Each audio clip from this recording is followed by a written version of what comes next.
They don't pay us to think. They pay us to know. We know we can beat them. There's no excuses why we shouldn't win the game. Period. W is on 3, man. Talk to my Let's go. W on 3. 1, 2, 3. W. Welcome, all my fellow Redskin brethren and sister. I am your man and resident Redskins fan, Lou. Thank you for joining me here on the Redskins Report Live. All right. Week 6 in the books. Able to get the dub over the San Francisco 49ers. Did not go down the way that we all hoped. But nonetheless, overriding theme. And this is going to be the overarching theme of the day. We won. So we can take a big sigh of relief. A big deep breath. Exhale. We won. It got nerve-wracking. And I'm not going to lie to you. It crossed my mind for a second. We're going to lose this game. We are going to lose this damn game that we have no business losing. And you know the rules to the game. You know the rules to the game. I told you the rules to the game. It's very simple. If you do not beat the San Francisco 49ers at home, or for that matter, anywhere, you don't get to go to the playoffs. Playoffs? Playoffs? You don't get to go to the playoffs. You lose to the 49ers and your license to be in playoff contention at the end of the season gets revoked. Give me that. You don't know what to do with that. Let me get that. But we managed to avoid disaster, got the dub, and so now that Monday Night Football NFC East family business showdown against the Philadelphia Eagles in Philly is massive. And I'm here to tell you, that, my friends, is for the division. Because if we lose this game, everybody, and I'm talking Dallas, well, forget the Giants. They're done. They're dead. I'm talking Dallas and us, we can both kiss this division goodbye. The Eagles are gone. Nobody's catching those boys. So we basically got the hopes and dreams of every other team in the division that has any aspirations of winning the division. We got to win this game. Outside of the Eagles, obviously, of course. But if the Cowboys still want to try to win this division, if we want to still try to win this division, we got to win this game. But we're going to first recap what was an unnecessary, damn near heart attack in Week 6 versus the San Francisco 49ers. And we're going to put that one in the rearview mirror. We already put that one in the bank as a dub, thankfully. We tried to give it away, but thankfully enough, we were able to put that one in the bank as a dub. So now we're going to recap that, put that one in the rearview mirror, and move on to a massive Monday Night Football showdown. And they're disrespecting us, and I love it. I started to go and try to find the commercial. I ran out of time. 9 o'clock snuck up on me. NBA basketball started tonight. I kind of got sidetracked. But I was going to go get – and if you watched Monday Night Football last night, then you saw it. You saw the disrespect. There are 2 Monday night commercials. One where they actually include us and to act as if there's another team playing in the game. And the other one, the one they keep showing all the goddamn time, where it's just utter disrespect. All they talk about is the Eagles. The Eagles look to reign dominant over the NFC East. Monday Night Football. Eagles, Redskins. Wait a minute. Did you just disrespect us? Leave us out the goddamn commercial and talk about the Eagles for 30 seconds? Okay. All right. Cool. All right. Because I don't get upset. We're just going to go to Philadelphia, take a win, and then jet. Don't worry about it. But anyway, welcome to the program, family.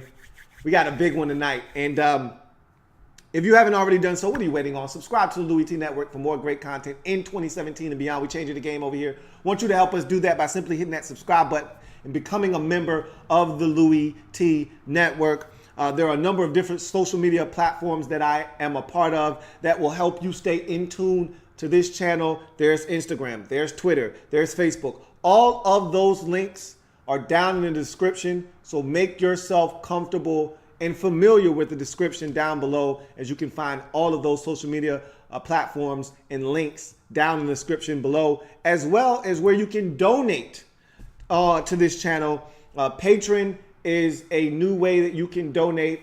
I find Patreon very fascinating. There are a number of different things that I'm going to do, and I'm thinking about doing some exclusive stuff for Redskins fans if they are donators on Patreon. I'm thinking about starting to do some film breakdown on Patreon for Redskins fans. And so I'm thinking of carving out a little side niche for Redskins fans that are donators on Patreon. That's something that I'm looking to do in the near future. So stay tuned for that. But Patreon is definitely something that you want to subscribe to. And if you can donate, please, by all means, do donate to this channel, as it will help me further this channel along a lot faster and do this full time and be so much better than I already am at it. If I can get the resources and most importantly, the time to do it. And so the resources will allow me the time to be able to focus on this channel more than I already do. So in any event, if you can't donate, all I ask is that you just continue to support this channel by watching, liking, and sharing these videos. Tell your friends, tell your family, tell everybody about the Louie T Network and what we're doing over here on this channel. That being said, let's jump into week number 6 and this 49ers victory that almost was not. It got shaky there at the end, but we found a way to get it done. And as we all know, and I say this all the time, the losers worry. Let the losers worry about losing. The bad teams in this league, they find ways to lose. And that's why the 49ers are 0-6. They've been in just about every ball game stands for the week 1 loss to Carolina. They've been in, I told you this last week when a lot of Redskins fans were talking about blowout. And I'm like, no, that's not what's going on here. We don't blow teams out. You know better.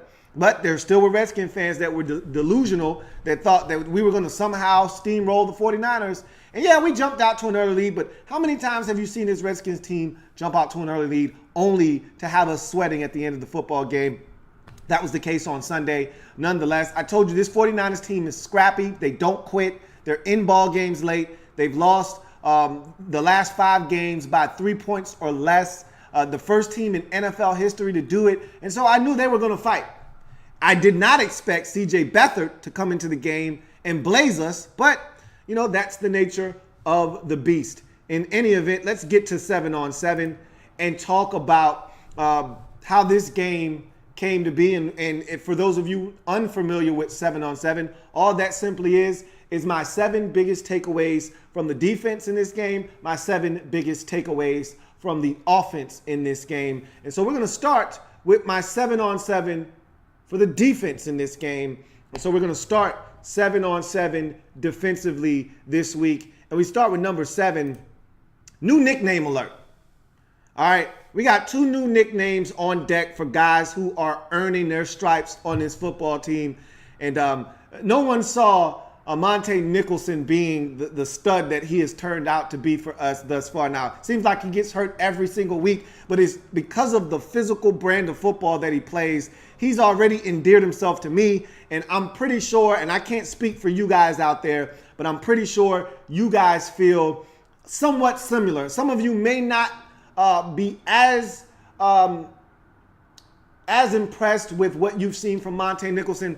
I have been impressed throughout the first 5 games of the season with Monte Nicholson, so much so that this man has already earned a nickname in my book. Nick Nasty is his nickname.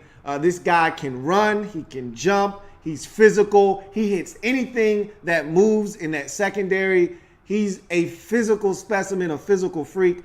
And again, I couldn't have been more wrong about this kid coming out of Michigan State, and I'm so glad that I was wrong because I didn't think he was this physical. This guy is a machine. I love it want more of it. And because of it, Nick Nasty has been crowned in that Redskins secondary. Looking forward to seeing much more of Nick Nasty. He did sustain another injury in this game. Hopefully he'll be ready to go on Monday night, because we need all hands on deck for that huge Monday nighter. And it does help that we get an extra day of rest to try to get some of those guys back ready to go on that Monday night matchup. But Nick Nasty, and the other nickname is probably the biggest surprise of any second-year player, a guy that I thought a lot of us looked around and said, man, I don't know if this guy's going to be really good or not, but we need a nose tackle.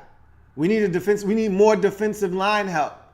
They didn't do much. Well, they did. They went out and got two guys on the defensive line, but we didn't think either one of those guys were true difference makers in McClain and McGee. And so you looked at Jonathan Allen and you said, okay, maybe we might have something. Well, Jonathan Allen's now injured. We'll talk about that a little bit later on. But the guy that has stepped up the biggest, it's not Kendall Fuller, even though he's playing good football as well as a second-year player. It's Matt Ioannidis, a.k.a. Matt Illy. All right, that's his new nickname, Matt Illy. And you can't tell me that Ioannidis doesn't sound like some kind of disease or infection. Man, I just went to the doctor, man. What did the doc say? Yeah, he said I got a little bit of Ioannidis on my foot. Man, I just got to put some cream on it, and it should go away in a few days. Damn, you got Ioannidis, man? Yeah, I got a little bit of Ioannidis. I'll be fine, though. Matt Illy in the building. 3.5 sacks. He had another sack in this football game. He's tied for the lead or the team lead on this football team with Ryan Kerrigan. 3.5 sacks. Who knew? Preston Smith is up there, too. Preston Smith might actually be the team leader this year. I might have to retract that statement. But in any event, he's got the same amount of sacks as Ryan Kerrigan, which tells you that this man is balling. 3.5 sacks. We haven't had a guy be this productive this early in the season from defensive tackle position in ages. I can't tell you the last time we've had a guy looking like he's on pace for about 8 to 9 sacks from the interior of our defensive line.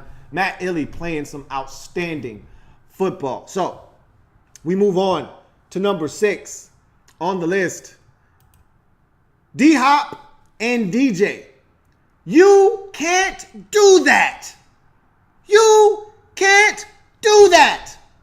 This game was a lot closer, and there were a number of reasons why. There was not one thing that you can point to. A lot of people want to point to C.J. Beathard entering the football game. That was cute. That was nice, but that wasn't the reason this 49ers team crawled back into this game, okay? We made a bunch of mistakes that allowed them to get back into this football game. Now, granted, C.J. Beathard played some outstanding football, and we didn't pressure him. Give him credit. Give them credit. They executed in the second half. We didn't do the things that we needed to do to put this game away, and they took advantage of it. That's what you do when teams allow you to hang around. That's what you do. However, we made it a lot easier on them with some of the mistakes that we made, including one of our biggest team captains, DJ Swearinger, with a stupid personal foul penalty right before the half. It's 4th down. They're going to have to kick a field goal. It's going to be 17-3 at half. I feel good about that. I don't know about you. I'm cool with 17-3. I would have preferred 17-0, 24-0, 20-0, but fine. 17-3, I'll take it. He decides he wants to stand up for Nick Nasty after Pierre Garçon and Nick Nasty butt heads. Nick Nasty's down on the turf, not getting up. He claims Pierre was dancing and showboating, which I don't believe for 1 second, but whatever. Okay, there's a way to handle that. It's not to mush him in the face right in front of the official, pick up a stupid personal foul penalty that extends that drive and then gives them an opportunity to score a touchdown, which they do with no time remaining in the first half, and go to the halftime break 17-7 instead of 17-3. 4-point difference in a game that you win by 2. I'd say that's a pretty big deal. D-Hop. Maybe the hip was already injured. Maybe it wasn't. Okay? Whatever the case may be, he's banged up. We'll talk about that a little bit later on, but he missed an extra point. Maybe he hurt himself on the missed extra point. I always said to myself, this guy's going to get hurt with the way that he kicks off the football. If you've ever seen D-Hop kick the football off, it looks like he's using every ounce of hip and leg that he's got to drive that football out of the back of the end zone. And I said, that doesn't look healthy. And I think it finally caught up with him. He's got some kind of hip issue. Nonetheless, you missed the extra point, bro. And at the time when we were up 9, I kind of fanned it off like, oh, D-Hop, now why you want to go and do that, huh, love? Now why you want to go and do that and do that? Come on, D-Hop, don't do that. But I said, we're up 9. They can't score 10 points in 2 minutes, right? Right? Right. But they almost did.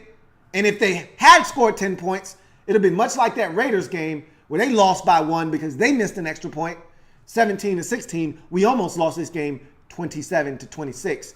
In any event, D-Hop, DJ, you can't do that. You can't do that. That's not winning football. Almost cost us. Number 5, we need to create more turnovers. We only had 1 in this game. We lost a turnover battle in this game. Technically speaking, we lost a turnover battle. We had 2 turnovers. They had 1. Generally in this league, you don't win when you lose the turnover battle. It almost cost us in this game. Now, the Kirk pick, I don't mind. That was like a punt. It was 3rd and long. He threw it about 50 yards down the field, and the guy didn't get a return on it. He went out of bounds. I don't have a problem with that. That's just like a Tressway punt. A net of 50 yards, I'll take it. Okay? So I wasn't bothered by that interception. The fumble by VD, that's problematic. That led directly to a touchdown that allowed the 49ers to tie this game up at 17. So that is a problem. How about we create some more turnovers? How about we shorten the field for our offense? How about we get a defensive score?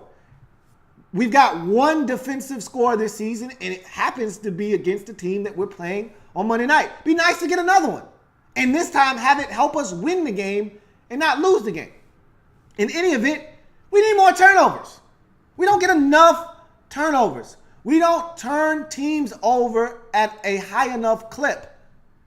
We did it against the Raiders. We did it against the Rams. That's been it for us. We didn't turn over the Chiefs. We turned over the 49ers, but literally on the final play of the game for them offensively when they had to have it 4th and like 20, and he had to throw it to the sidelines because they had no more timeouts. That's when we got our turnover. So that one almost doesn't count, although it does. We need more turnovers. We need more turnovers. We need to generate shorter fields. We need to be the aggressors. We need to generate more turnovers. 4, that OPI on Pierre was a bogus call that helped us preserve the win. Say what you want. That was not a pick on Pierre. That is a common concept ran in this league. Hell, we run it all the time. You run a slant. Normally, we run it with 2 slants on the outside.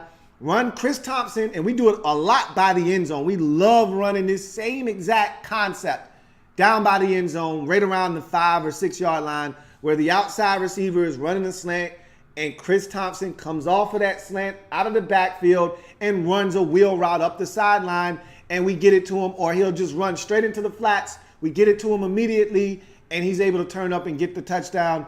They were looking to get that to the receiver, and honestly, CJ Beathard blew this whole thing because that play was designed to get the football to the running back, Carlos Hyde, out of the backfield. He was wide open because Zach Brown slammed right into Pierre Garçon.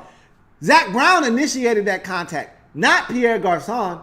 Pierre Garçon didn't run into Zach Brown. Zach Brown ran into Pierre Garçon. That was a bad call. And boy, did we need it. Did we need that one? Because even if they didn't gain another yard, they were already at the 40-yard line or so. They were going to attempt a 58-yard field goal. Now, was he going to make it? Probably not. Probably not. But had they gained just 2 or 3 more yards, They're right in his wheelhouse from 54, 55, 53, 52, whatever. He's going to nail that one. We were going to lose this game. So that OPI on Pierre, that was a godsend. And what it really amounts to is that the football gods righted or wrong, okay? We were wronged earlier in the game, and they needed to right the wrong. And that's why I love the football gods, because at the end of the day, they always balance out the scales. And so the scales were a little uneven in the favor of the 49ers at the time. They said, hey, we got you, and we got you at the most critical juncture of this football game. Couldn't have come at a better time. We'll take it. Thanks.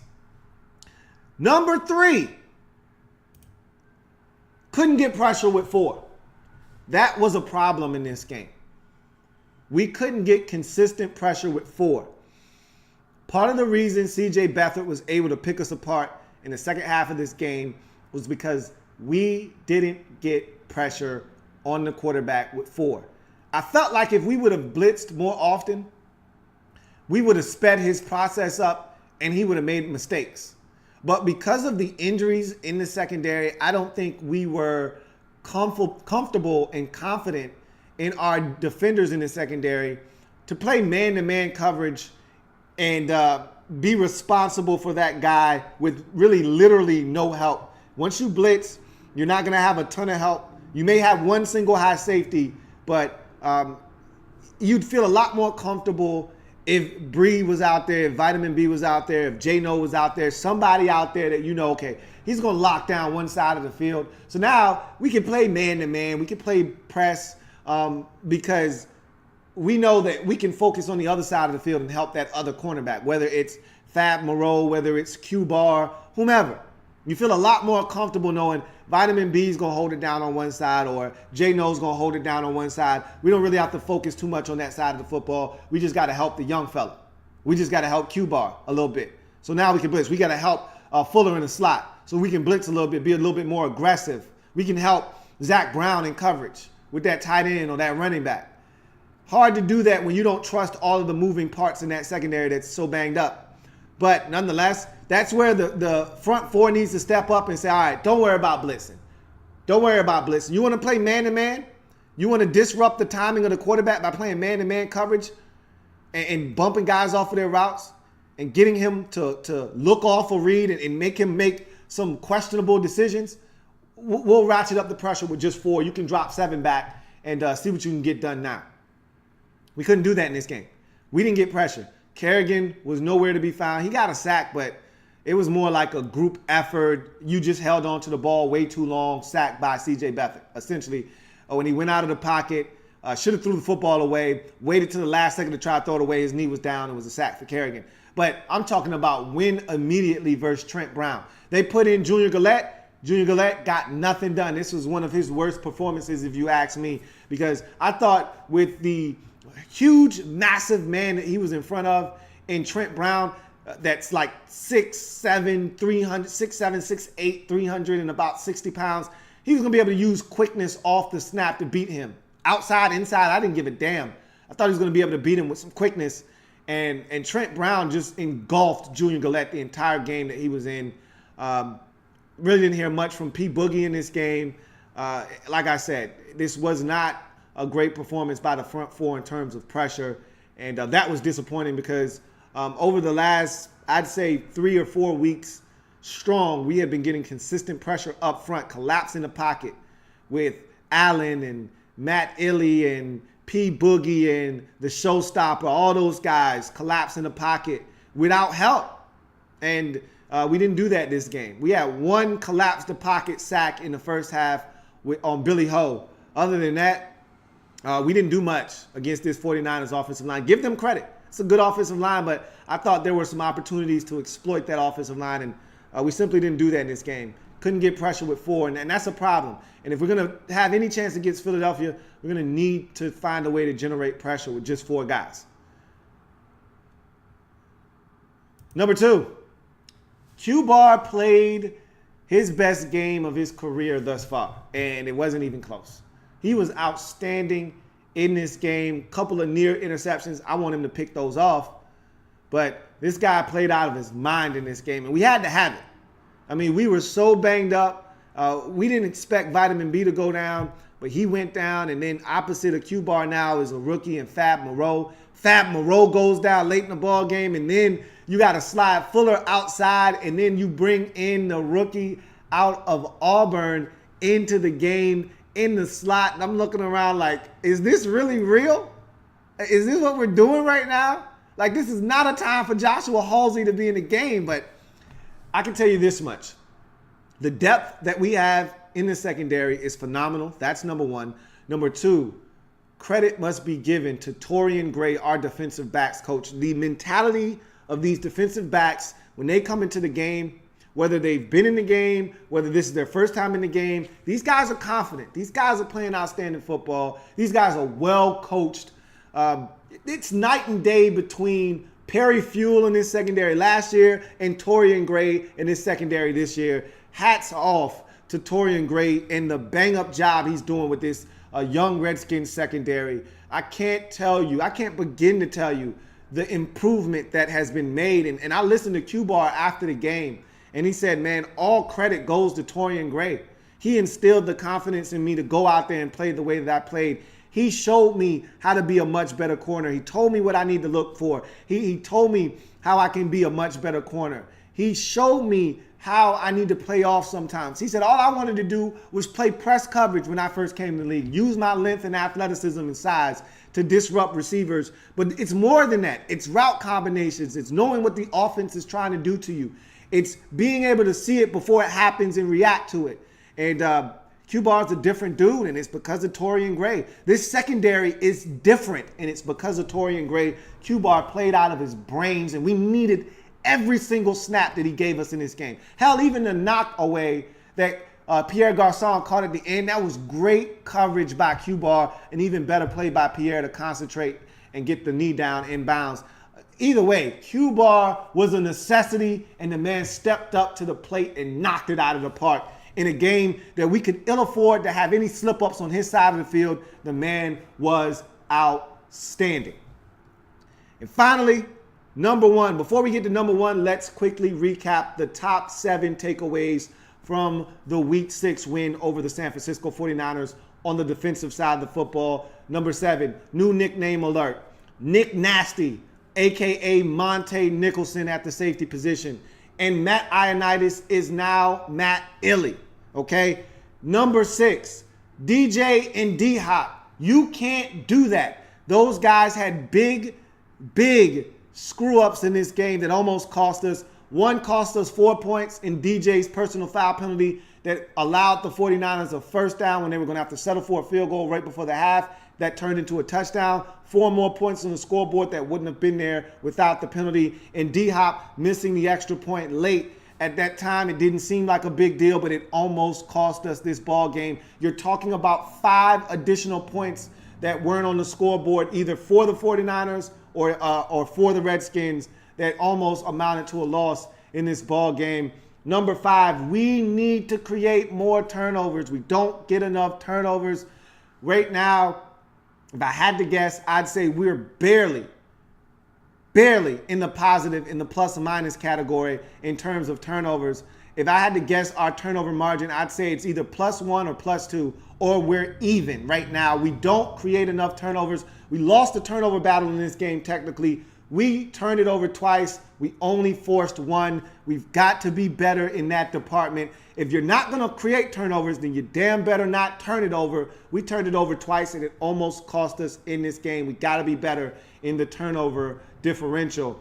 Number 4, the OPI on Pierre late in the ball game was bogus, and it helped us preserve the victory. Look, the football gods were just balancing out the scales. I'll talk about it a little bit later on, but trust me, Zach Brown initiated contact there. CJ Beathard threw it to the wrong man, but that was a pick play that was ran to perfection, and he should have thrown the football to Carlos Hyde out of the backfield.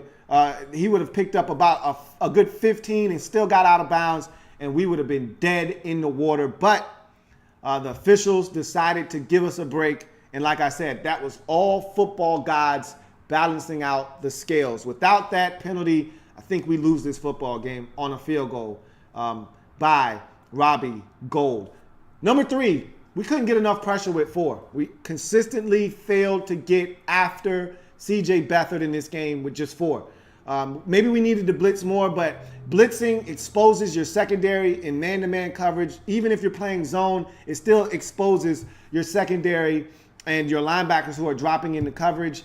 And I just don't think we were comfortable. I don't think Greg Minuski was comfortable with all of the changing and moving parts in that secondary. You're asking a lot of guys to hold up that you're just not comfortable with.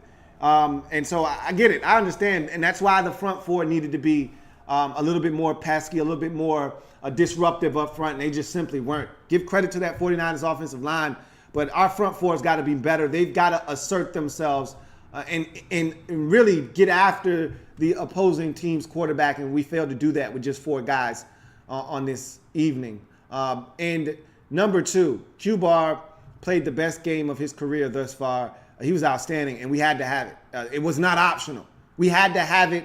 With all of the guys going down, Vitamin B going down, Moreau going down at one point, the safety position being a bunch of moving parts, with Nick Nasty getting hurt and leaving the game and coming back.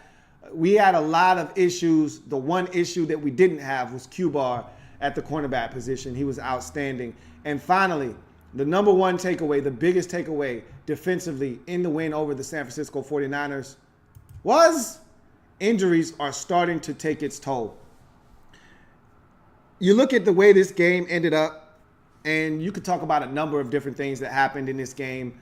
You could talk about the 17-0 lead that we squandered.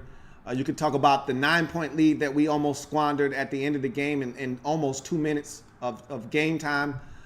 You could talk about a number of things. We didn't get pressure on the quarterback. We didn't generate enough turnovers. You could talk about whatever you want. The biggest thing that I see with this defense right now is that the injuries are starting to have an effect on what we do schematically. All right, Jonathan Allen, Liz Frank injury to his foot, gonna miss at least 3 weeks, probably more than that. Liz Frank injuries for big guys are usually a death sentence. When guys have Liz Frank injuries, it's the type of injury that could stay around for a while. And I hope that he's a quick healer. He's a young man, so I've got my fingers crossed that injury only keeps him out about 3 weeks or so. I'm hoping it's not something that lingers, but those Liz Frank injuries are not to be played with. It's when you injure your foot right in the middle of your foot, as you know, this is your foot, the bottom of your foot. You get an injury right here. You sprain your foot right in the middle. It is so painful right here to have that happen to you. And let me tell you what. That's a big loss because he was starting to come on. Him and Matt Illey inside, they were collapsing the pocket. They were getting after the quarterback. Now you've got to insert a Ziggy Hood or a Terrell McClain or a McGee. That's not the same as Jonathan Allen on 3rd and 8. So we're going to miss him. But not only is he done for a little while, but then you look at the vitamin B injury. We dodged a bullet. All right. He may even be able to play. Word on the street is he's going to be a guy that's probably going to be a game time decision. But from all indications, and I saw him walking after the game, and I didn't expect to see him walking like that without the assistance of some crutches or some kind of air cast or something. He was walking with his pads. There was a little bit of a noticeable limp, but the fact that he was putting pressure on it, walking around, was with his teammates, no crutches, still had his pads and stuff around as if he was going to go back in the game if they needed him because we had so many injuries. That's a promising sign. Now, again, after the blood settles, the adrenaline wears off, things change. But listening to Jake Gruden go down the injury report, it sounds like vitamin B took his vitamins and he might be able to go. And we dodged a huge bullet with that one. But nonetheless, that was a huge injury that forced Fab Moreau into the game. And that touchdown that was given up, the deep one to Aldrick Robinson, a former Redskin, that allowed the 49ers to cut the deficit from 9 to 2 points in a matter of about 45 seconds. That was Fab Moreau not getting back in cover 3. That was all Fab Moreau. So when young guys get in the game, defensive breakdowns happen. Lack of communication, young guys not knowing the call. Those are the types of things that are more susceptible and liable to happen. And so those injuries are taking a toll. They're taking a toll on the communication. They're also taking a toll on Greg Minuski's play calling. You remember how early in the season we were aggressive, man-to-man coverage. We were blitzing. We looked like a different defense. A lot of press coverage. Not a lot of soft and off. Not a lot of easy completions underneath. Everything was challenged. You're not seeing that as much now. There's a reason. Because Josh Norman and Vitamin B aren't able to lock guys down on the outsides. And because of that, you're playing off a little bit because you just want to make sure you keep everything in front of you and you don't want to give up anything cheap and deep like we did to the 49ers late in the ball game to Aldrick Robinson for the touchdown. You want to avoid those types of plays, especially late in the ball game when time is of the essence and is the enemy of the 49ers. You want to make them score in 11 plays and eat up all of the clock, not score in 4 plays and eat up 30 seconds of the clock, like they did on that drive. But that's what happens when injuries start to take a toll. So now you're taking away a pass rusher from the mix. Now you're taking away potentially a corner in Vitamin B. We still don't have J-No. I'm hoping that he can go on Monday night. Like I said, we need all hands on deck. But we don't know what we're going to have available to us on Monday night. So injuries are starting to take a toll on this Redskins defense. We were dropping like flies again in this past game. And Fab Moreau now is dealing with tightness in his hamstring. We know for a secondary guy, you need your hamstrings. You got to have them. And what these injuries also do is it starts to cripple and eat away at your special teams. Fab Moreau is a core special teamer. He's a gunner, the best we've got. If he's playing starters, snaps, and reps, he's not the same guy on special teams. Q-Bar, one of our better special teamers. He's starting right now. That takes away from your special teams. So these injuries aren't just on the defensive side of football. They're twofold. They also hurt you on special teams. So we got to get healthy, and we got to get healthy fast. And we only got 8 days to do it because the Eagles are on Monday night, and they're ready to run away with this division, and we can't allow it to happen. But we got the win. That was the most important thing. We needed to get that done first and take care of that business, and we did. And so I'm happy that we're able to move on. It wasn't the prettiest, but it was the grittiest and a dub. And so now we're 3-2, looking at that Philadelphia Eagles team coming up on Monday night. Let's get to a few of your comments before we get to the 7-on-7 on the offensive side of the football and see what you guys have to say. Redskins fan 21 says, should the Redskins re-sign Breeland and for how much? Too early in the season to start talking about re-signing anybody. Remember we had that whole conversation about Djax and Pierre last year? How'd that turn out for us? We talked about it early. We talked about it often last year. And what did that amount to? Not a goddamn thing. So I'm going to reserve judgment on what we should do with Vitamin B. And we'll talk about that much later in the season. All right, we'll talk about that way down the road. Right now, I'm just focused on Philadelphia and trying to get this win and stay relevant in the NFC East race. Matthew Lynch says, damn, it would feel good if we get this win over Philly, but it don't look too good after we squeak by at home versus the 49ers. Don't let that performance fool you, cloud your judgment, all right? Don't let that cloud up your judgment. That performance you saw against San Francisco isn't the same performance you're going to see against the Eagles. I guarantee it. Stephen Gomez says, how you feeling about Nick Rose as our kicker and D-Hop out for the season? I don't know what we're going to do at kicker. Is that a legitimate signing, Nick Rose? I've never heard of the guy. I was hoping that we would go after ex-Kansas City Chiefs kicker, and I'm going to talk about that.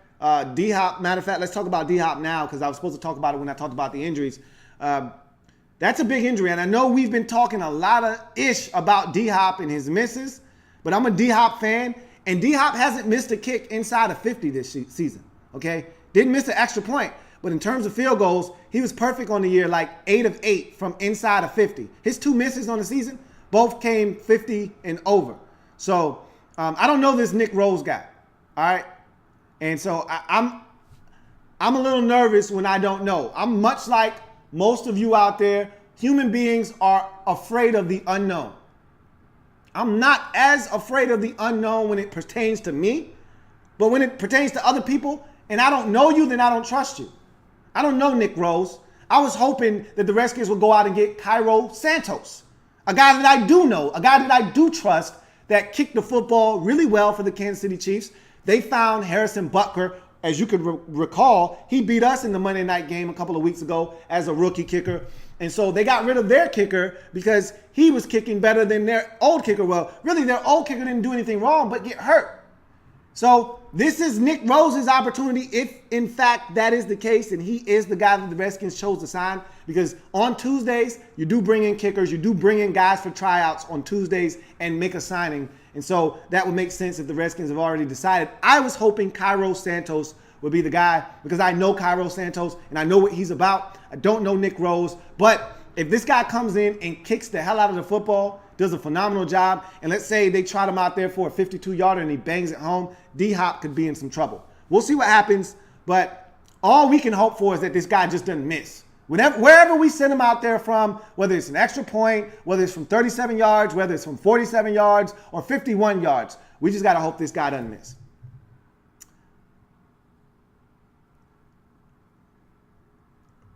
JJ Rockstar R-rated says, do you think Kirk is leaving after the season? Lord knows I think he is.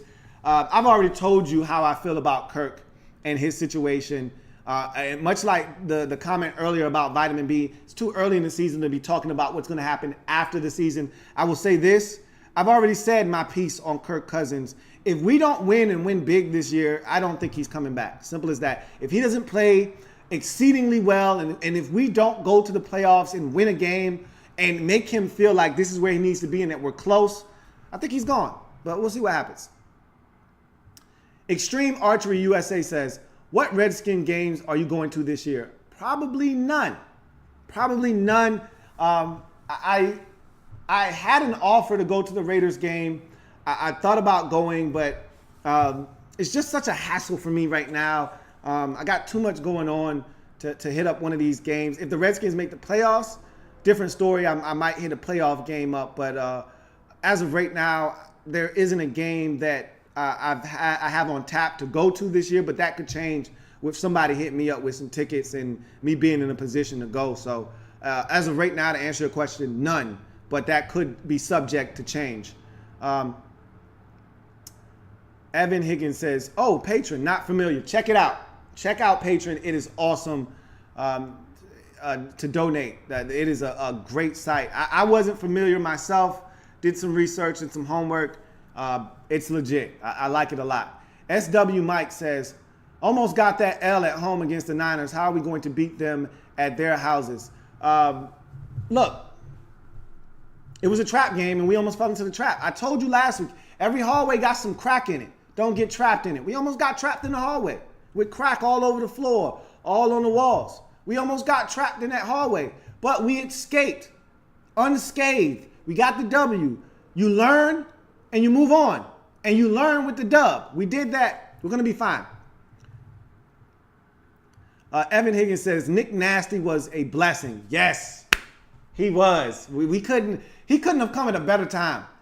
DJ Swearinger and Nick Nasty in the secondary, to me, is a beautiful combination. If we could just keep those guys healthy, we got something, man. We got something.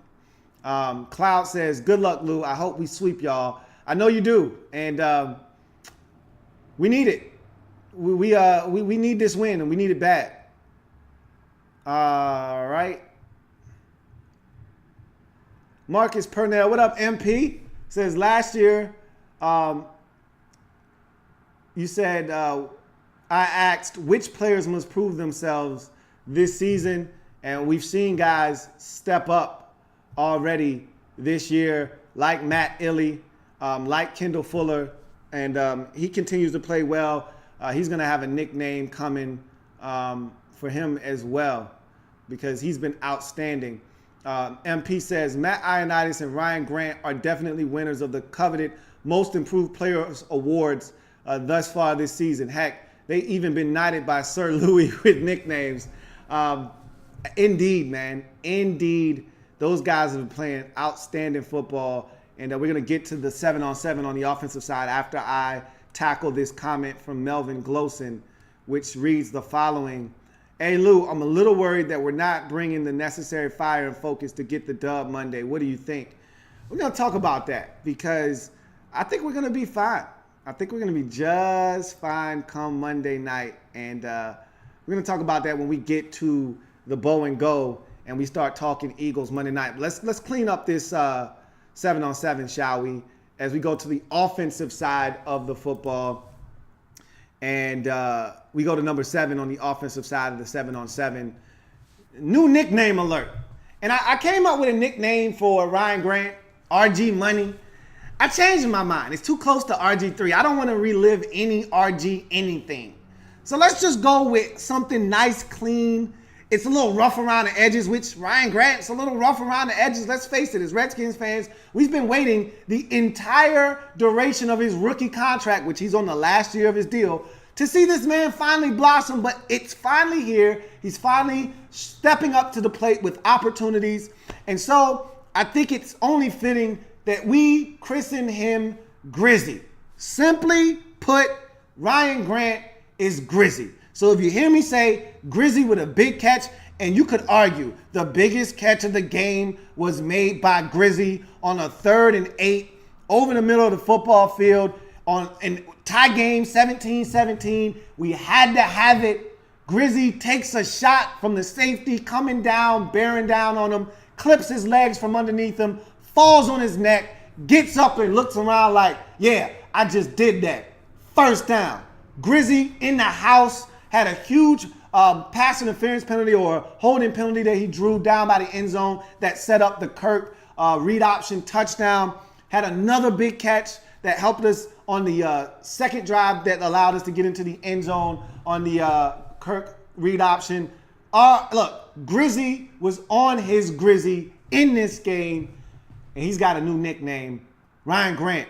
Finally stepping up to the plate. He's Grizzy. As we move on to number 6, VD was down on the fumble. All right. Now, here's the thing. We've been jerked around by the officials this season at home. We all remember the Eagles call with Fletcher Cox and the scoop and score at the end when we still had a chance to win that game. That was not a fumble then. This was not a fumble either. However, there was a little bit of obstruction with the view of the football when the forearm hit the ground. Look, I could clearly see that his arm was down and the ball hadn't started to move yet, but there was a leg of a 49ers defender that was in the way, and you couldn't quite tell definitively if the ball had started to move or not before the forearm hit the ground. In my mind, common sense tells me that that football had not begun to move, but this isn't a common sense thing. You have to see irrefutable evidence that disputes the call on the field. The call on the field was fumble, and because that was the call on the field, they chose to stay with the call on the field.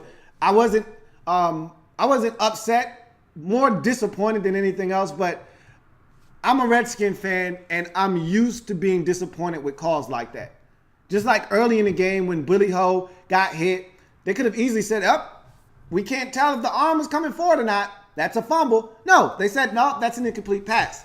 I was hoping they would do the same thing for us. They didn't. But they equaled out the playing field. The football gods intervened at the most critical juncture of the football game because they knew. The football guys said, yeah, we jerked you. It's okay. He said, you know what? You didn't even get upset. I didn't even get upset. I told you, I didn't even get mad. I did not even get upset. I didn't get riled up. He said, and because you kept your cool, I'm going to balance out the scales for you with this PI call, this bogus PI call, OPI call on Pierre that's going to allow you to hold on to the victory. I'll take it. Appreciate it, bro. But we had to give up a fumble to get that one at the end, but I'll take it. But just so you know, Vernon was down. Number 5. Kirk's day seemed mixed until late. It seemed like Kirk was a little uneven early in this game. But when you go back and watch, he really wasn't that bad. You know, there were some poor routes run. I thought guys didn't win. There were a lot of guys that didn't win. Like Josh Doxson is really disappointing me because when you go back and watch his routes, they are so plain Jane. There's no head stick. There's no head fakes. There's no stick nod. There's nothing. There's no stick your foot in the ground, give a guy a little bit of a shoulder shimmy shake, head fake, go to the outside so I can break him back inside. There's no stemming the guy to the outside to set him up to go back inside. Oh, I'm just going to run my little slant. I'm just going to run my little post. I'm just going to run my little out. There's no fake. He allows the defender to be right in his hip pocket, just like that throw to the back of the end zone when Kirk was trying to fit it in there. And it was a great throw by Kirk. Could have been a touchdown had he given the defender a stem to the outside like he was going to the corner instead of just rounding off his route. And I'm going to the back of the end zone, going to the back line, going to try to go catch the football. Hey, and guess what the defender does? He's going to go right with your ass, sit in the back, sit right in your hip pocket, and when the football comes, knock it away. And that's what he did. He creates little to no separation because he doesn't run great routes. And at TCU, that was supposed to be one of his staples, a great route runner. Well, all of his routes look vanilla to me. There's no deception. There's no stem. There's no move at the stem of the route to get that corner to open up his hips or to widen out to make it easier to break inside. He just runs the route. And you don't win like that in this league. And so it seemed like Kirk was having a mixed, kind of uneven day at first. But after those final two drives in which the game was tied at 17, he took us down the field, got a field goal, took us down the field and got us a touchdown. That solidified it for me. Kirk was outstanding in this game. He willed us on those final two drives. When this game got to 17-17, Kirk took over. He had another one of those big-time scrambles. On a 2nd and 10, he ran for 18 and lowered his shoulder. I'm not necessarily in love with that, but it was a level of toughness and competitiveness that we love to see from Kirk. There was a play that JC Ice caught the football. He was down. And but he got up. The officials gave him credit for not being down and got the first down on a 3rd and long. And Kirk is trying to get us up to the line to run a play. And Terrell Pryor doesn't know where to line up. And Kirk's trying to get him to line up. And Kirk gets in his ass. I mean, dug in his asshole. I love it. Kirk's the leader of this team, and you can see it. There's tangible, visible evidence of this guy being a leader. And Kirk had a phenomenal day. You look at the numbers. You look at what he was able to do when the game was on the line. He played some of his best football. Kirk was outstanding in this football game. Number 4, CT is the man. Damn, CT scanned him. He scanned him in this game again. He did it again. This man is outstanding. He currently leads our team in receiving yards. Another 100-yard effort for Chris Thompson. What more can I say about Chris Thompson that hasn't already been said? The guy is phenomenal. We gave him lead back touches out of the backfield. That didn't go so well. We'll talk about that a little bit later on. But nonetheless, goddamn, CT is the man.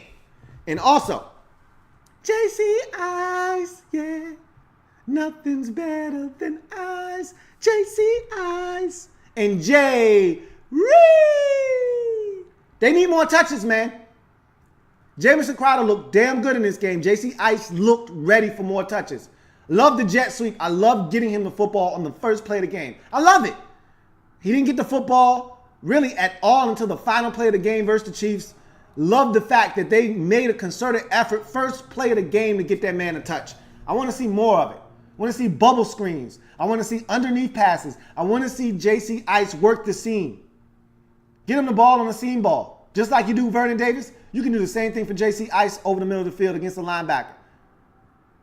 I want to see him be more involved in this offense. He's too good to not have a bigger impact on the game. Jay Reed right now, he's not healthy. I'm not seeing the same guy that I've seen over the first 4 years of his career dominate. I'm not seeing that guy right now. I think he's being hampered by the shoulder/collarbone/rib injury.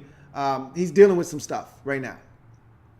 And I think he can be more effective, and I think he needs more touches, though. He needs more targets. He needs more opportunities. With that being said, he's not winning as often as I'm accustomed and we're accustomed to seeing.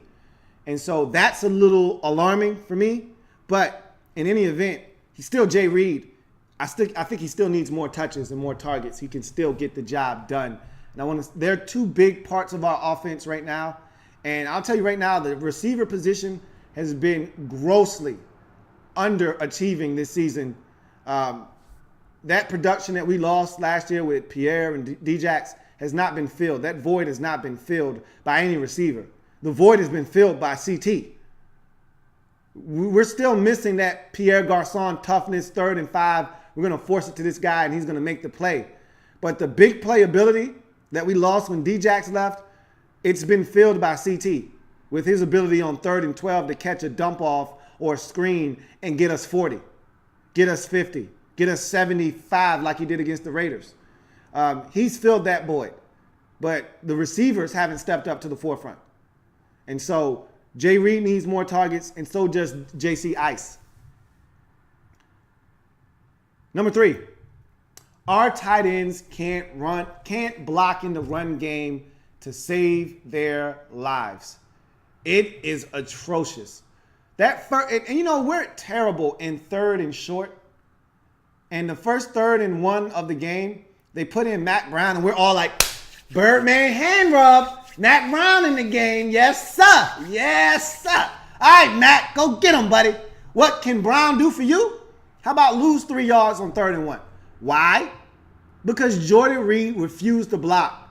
He literally, he just let the damn defensive lineman or linebacker straight in to the backfield to blow up the play. It was either a safety or a linebacker. And I'm like, really, bruh? That's how you feeling? Now, part of the problem was Matt Brown decided to bounce that duo, that dive, outside. Where you going, bruh? You going to actually run behind Vernon Davis and Jordan Reed? You think they're going to block for you? Or are you going to run behind the double team of Brandon Sheriff and Morgan Moses? Which one makes more sense to you? I can tell you which one makes more sense to me. If I got one carry, if this may be my only carry of the game, you think I'm running behind 2 non-blockers or 2 offensive linemen? One being one of the best offensive linemen in all of the National Football League in Brandon Sheriff. Which one you going to pick? We need 1 yard, not 5. Where you going, bruh? If you think it's a good idea to run behind our tight ends, you need to wash your face, get your mind right. What's wrong with you? So even though that play was blocked to lose 3 yards, if Mac Brown hits it straight up in there behind Morgan Moses, behind Momo and the Sheriff, it's a first down. All he had to do was hit it up the B gap. First down. Let's move them sticks. Let's keep it moving. He decided he wanted to bounce it and go out to the D gap somewhere. Where you going, bruh? You asking for trouble. Who the hell is Jordan Reed blocking in the run game? Nobody. You know the routine. Nobody, baby. He ain't blocking no damn body. So why are you running over there? 3rd and 1 late in the game. Thank God for Samaje Perine being 240 pounds and bench pressing a small house. Because if he didn't have that kind of strength and toughness late in the ball game, that last touchdown drive does not happen. It doesn't.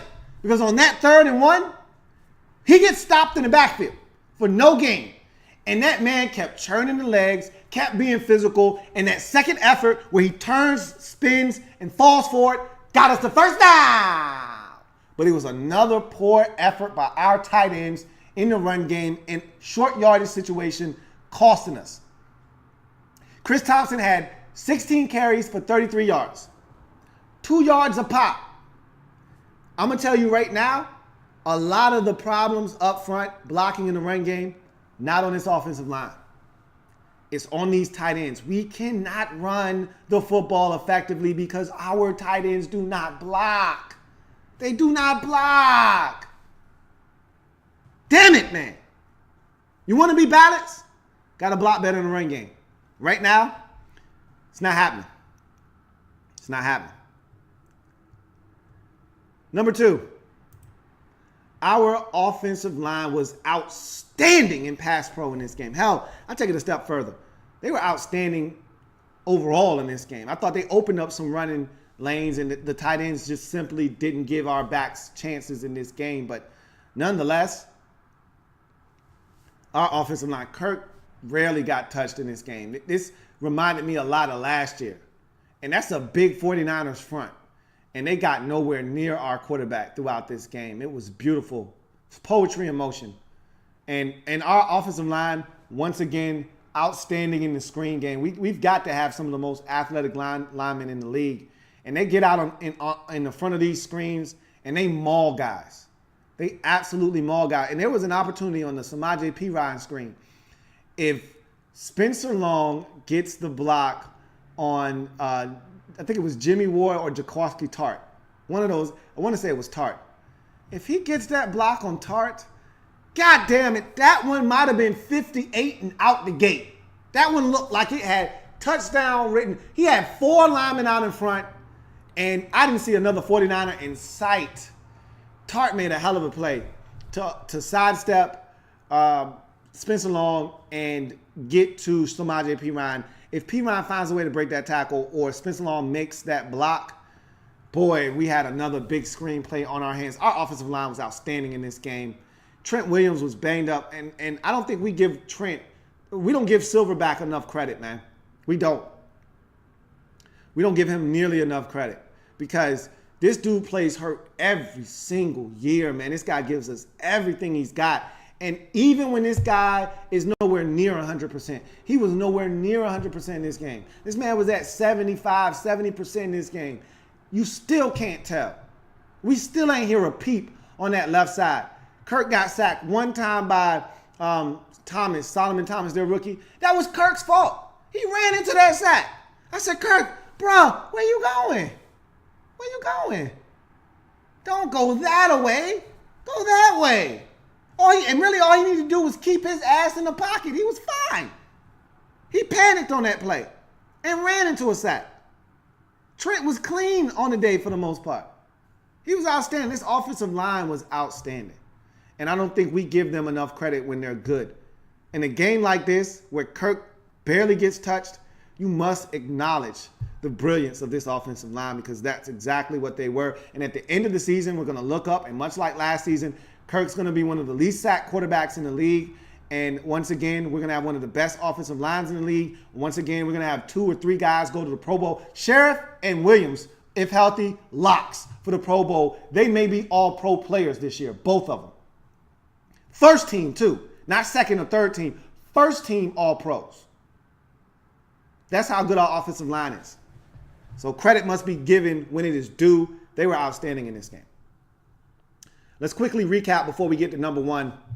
New nickname alert. Ryan Grant is Grizzy. Number 6, VD was down on the fumble. The football gods righted the wrong later in the game with the OPI on Pierre, so I'm not crying over spilt milk. It helped us get a win.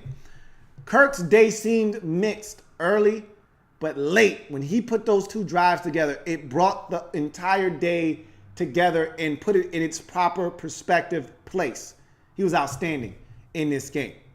Number 4, CT is the man. He scanned him again. Another 100-yard performance in receiving yards. Thought he did some good things on the ground despite not having a lot of room to run. CT is the man, but we've got to get JC Ice and Jay Reed more touches and targets in the passing game. We want to be more dynamic.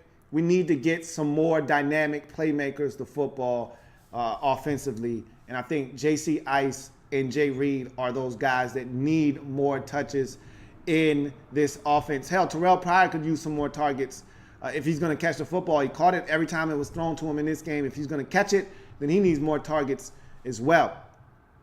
Number 3, our tight ends can't block in the run game. They just can't. It is killing our run game because our tight ends just simply aren't good at the point of attack. Vernon Davis isn't as bad as Jordan Reed. He at least engages. He just doesn't sustain. Jordan just doesn't want any part of blocking, man. And maybe it's the collarbone, because at least he used to engage. Now, he would hold and get a holding penalty, or he would engage and still get beat across his face. But now he's just getting beat across his face without even touching guys. Like, really, bro? That 3rd and 1, the first 3rd and 1 of the game that we had to punt, I just stared at him for a little while. I looked at Jordan in disgust. I said, really, bro? That's the best you can give me? Like, on that play, all he had to do was just come inside and get in the way, and that's a first down. He literally stood up out of his stance and allowed the guy to cross his face and didn't lay a finger on him. Like, bro, really? That's the best you're going to give me? If that's the best you got, I can't have you in the game, man. That's horrible. The Titans are killing us in the run game. Number 2, our offensive line was outstanding, not just in pass pro.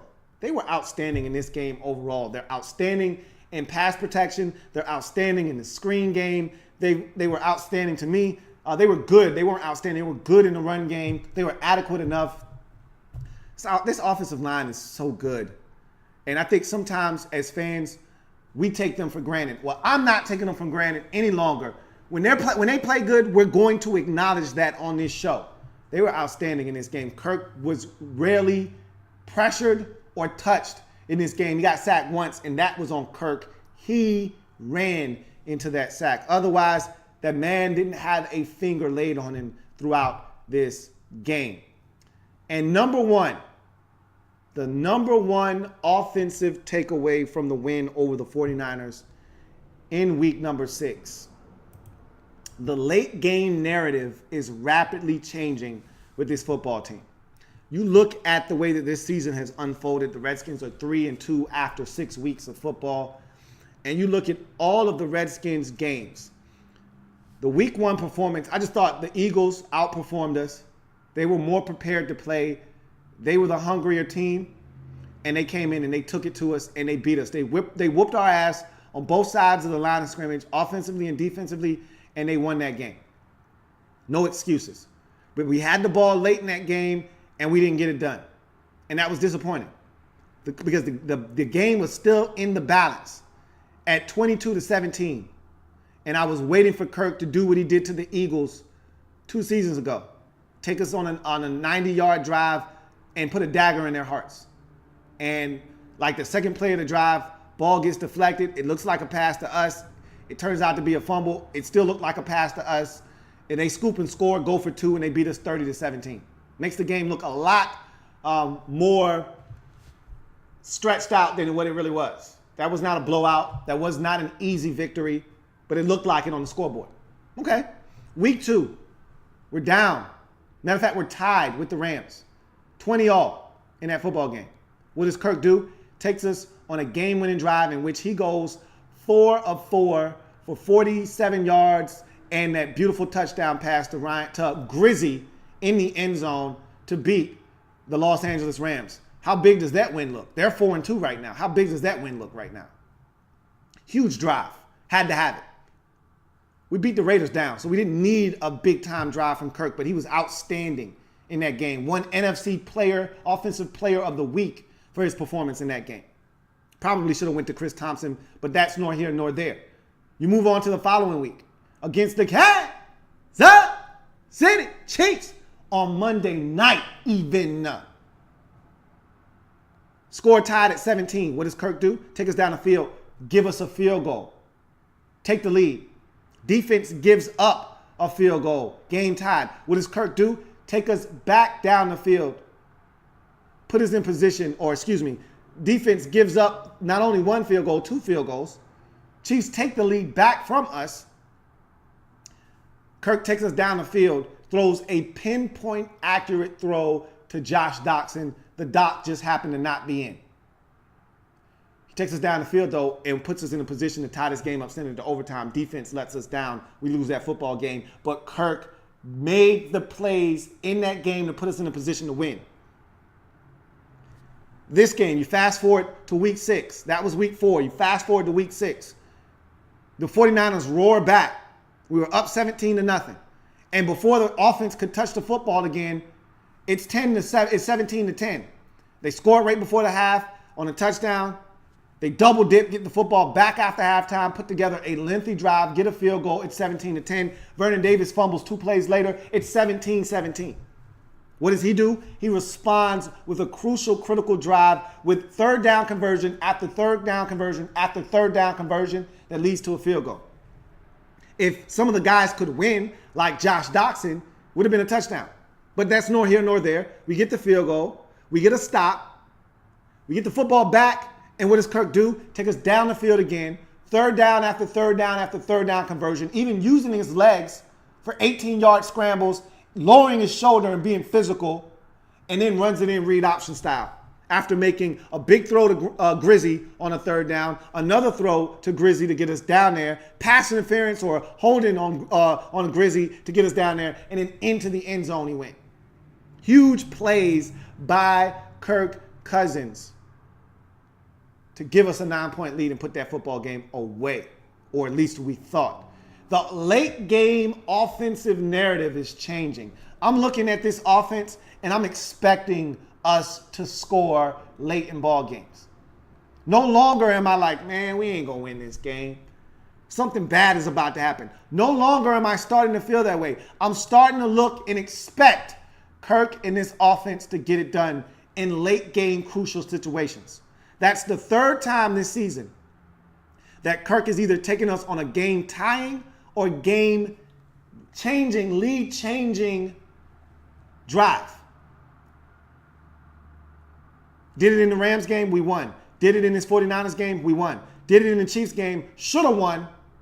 Should have at least went to overtime at worst, but he did his job.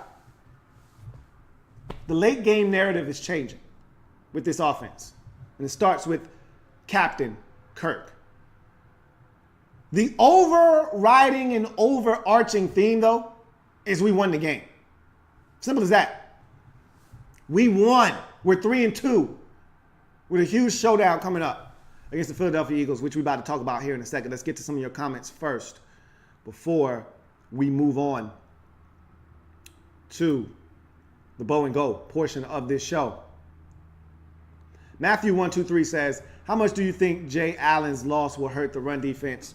Not so much the run defense as it would the pass rush. Excuse me. He was a guy that was in primarily. Now he was in on rush downs, on first and second down too, but he was more so effective against the pass than he is the run.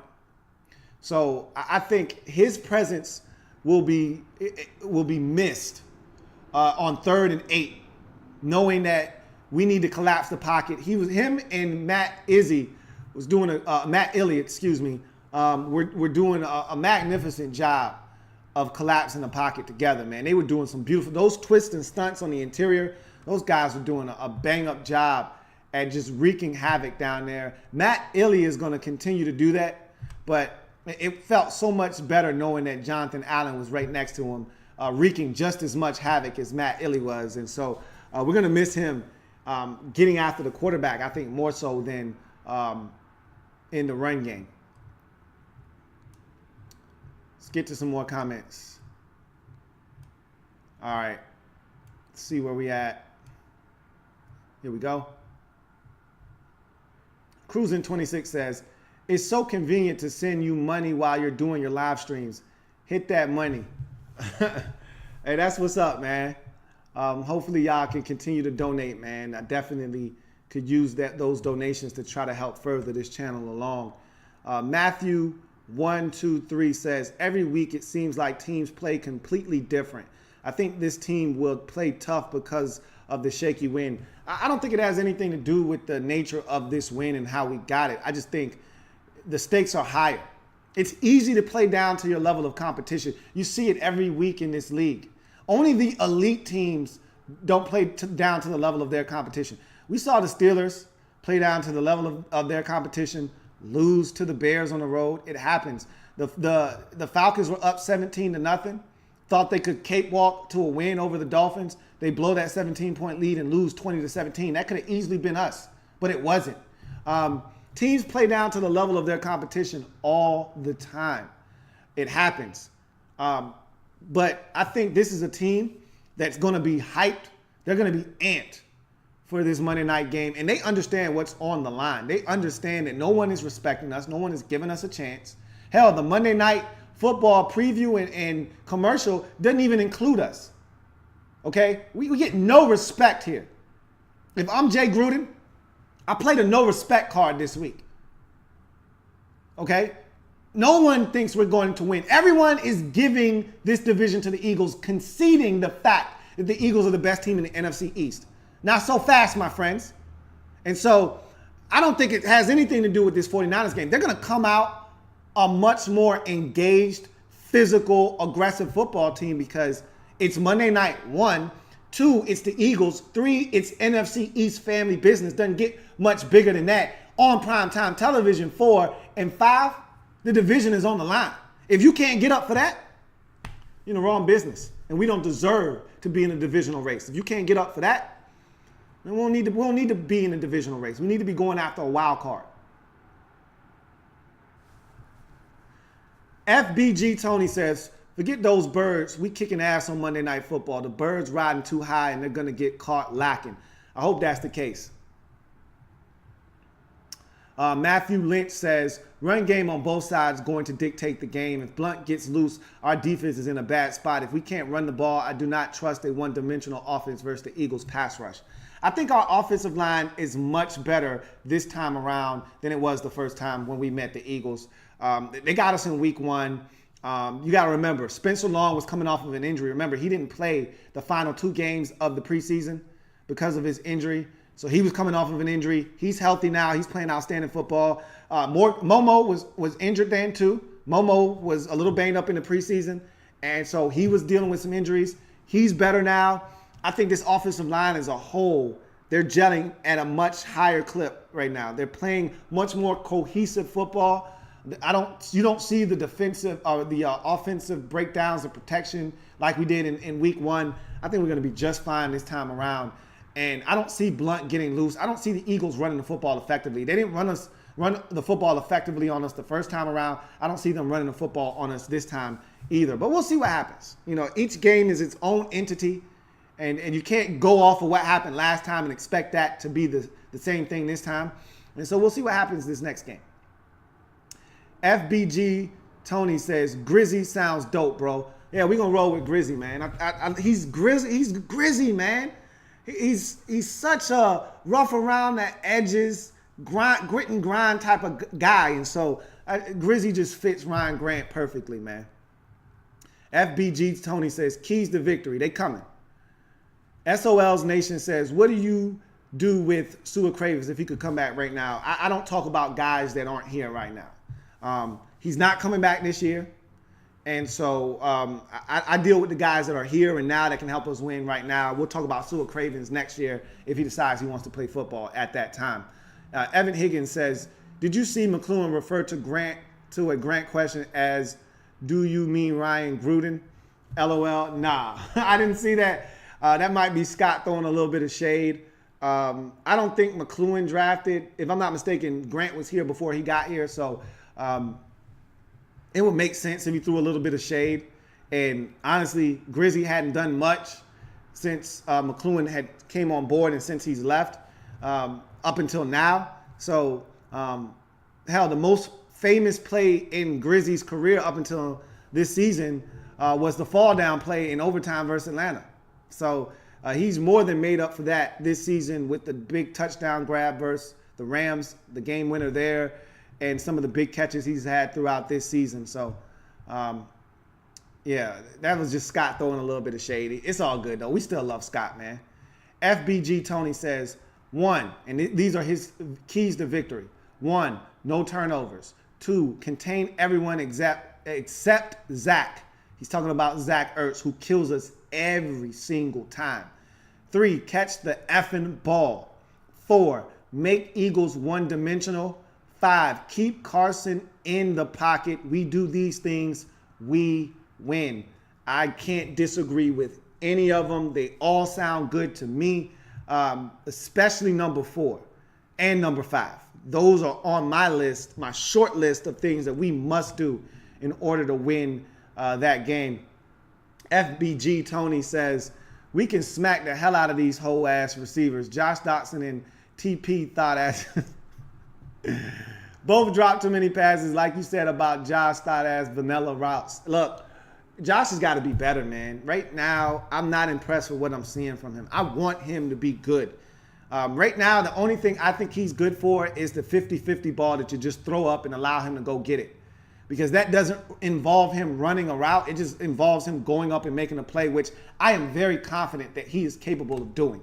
But outside of that, I have little to no confidence in Josh Doctson's ability to win one-on-one on a route and separate. I don't have that confidence in him right now. That touchdown that he caught, there was little to no separation. That was a perfect throw by Kirk. Right in between the 1 and the 8, he had to do nothing but squeeze. That was it. Jolt Warrior says, good evening, Lou. I agree regarding our receivers. Someone other than Ryan Grant has to step up. Pryor is still not performing as we would probably like. Again, he's a young receiver, man. A lot of us assumed he would come in and pick right where he left off at in Cleveland. Different offense. He's still learning. Different terminology. Different things he's being asked to do in this offense. And again, this is only his second year being a full-time wide receiver. He's still making the conversion over from quarterback. So you got to give him some time. Matthew 123 says, why is Doctson getting like half the snaps TP is getting? Because he's not making plays, and they think that Terrell Pryor blocks better in the run game. That's the excuse that was given to us. Bottom line is, neither one of these guys are winning one-on-one routes. At least Terrell Pryor will give you a little bit of a stick and a nod and a little shimmy and shake to set up his routes. Josh Doctson isn't even doing that right now. So Marcus Purnell says, LOL at benching a small house. Hey, that's what this dude is about, man. Samaje Perine is a big dude, and that 3rd and 1, that was huge. I can't state that enough, how big that 3rd and 1 was in this game. Poopin' for Noopin says, Doctson is to be unleashed within the next 3 weeks. Your thoughts? I don't know, man. I thought this would be a big game for him against the 49ers, coming off of the Chiefs game in which he almost had to catch, but had a couple of catches, including a big diving grab in that game, and the Raiders game with the big catch for a touchdown. I thought this would be the game, and then I saw the touchdown on the first possession, and I'm thinking, okay, this is the game. And I thought going into the game, this would be a game where he'd have about 4 catches, a career high for him. And that touchdown was his lone catch. And I think he was targeted 2 more times. On the speed out, Kirk was a little off, but then it wasn't the greatest route by Doctson either. But Kirk missed on that throw. And then in the back of the end zone, he didn't win. The defender was right there, and he was able to knock it away. So I don't know. FBG Tony says, bro, you're hilarious. My man said Samaje benched in a small house. Hey, he's a strong-ass dude, man. Caden Boyer says, I always root for the Redskins for you, Louie T, but the exception is against the Vikings and my man Carson Wentz. Hashtag fly Eagles fly. Hey, Caden, it's all good, man. It's all love. We don't need you on this one, man. All we got is us. That's all we need. That's all we need.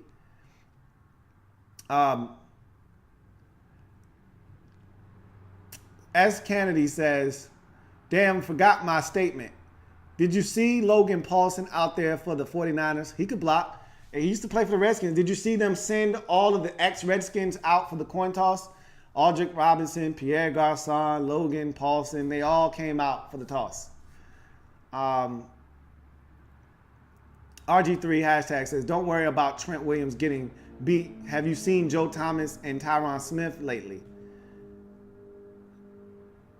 I don't know what you are referring to there. Are you referring to first team All-Pro at the left tackle position? I don't know. MP says, Jay truly got it right when he called vitamin B Gumby. Dude, Bree truly does heal incredibly quick, though, and anyone else tears an MCL from that hit.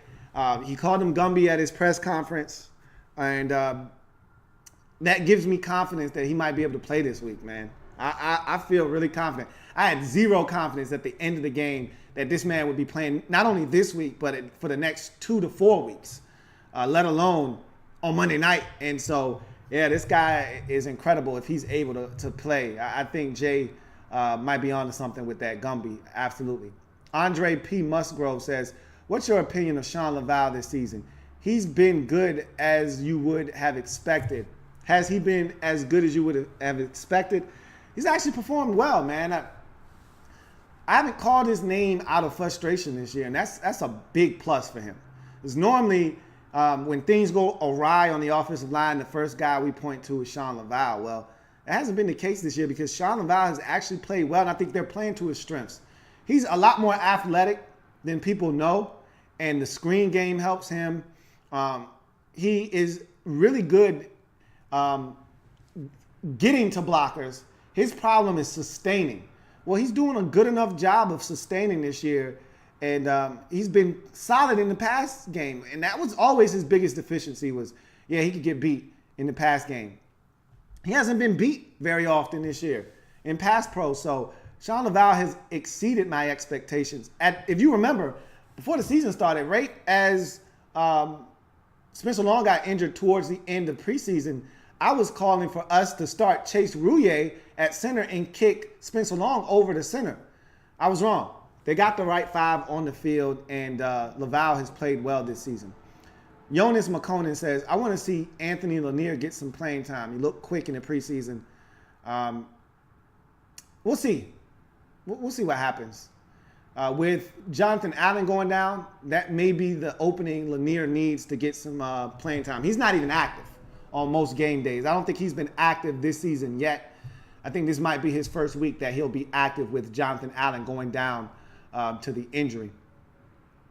FBG Tony says, bro, you should try Twitch live streams.